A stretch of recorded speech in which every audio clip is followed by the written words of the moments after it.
Amen. It shall be well with you, brethren, that are listening to this voice and sing with me. The song asks a question. What shall I do for God to love me? And everybody knows that it is people that God loves will inherit the kingdom of God.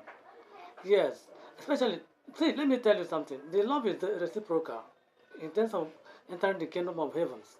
Number one, if you love God, God will love you. According to the word of God in Matthew chapter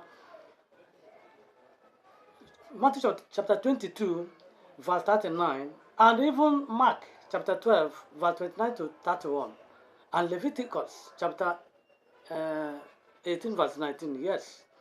It says, it made it clear to us that we should love God with all our heart and everything of us. Yes, we take it to love God.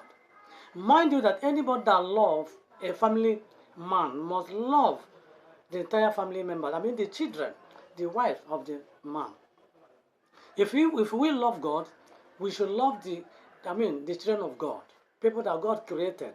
For that reason that God said, we should love everyone as we love ourselves, if we really want to make heaven.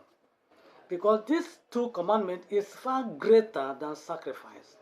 May God love you, my brother, and help us to continue loving Him and doing His will. In Jesus' mighty name, I pray. Thank you. Shalom.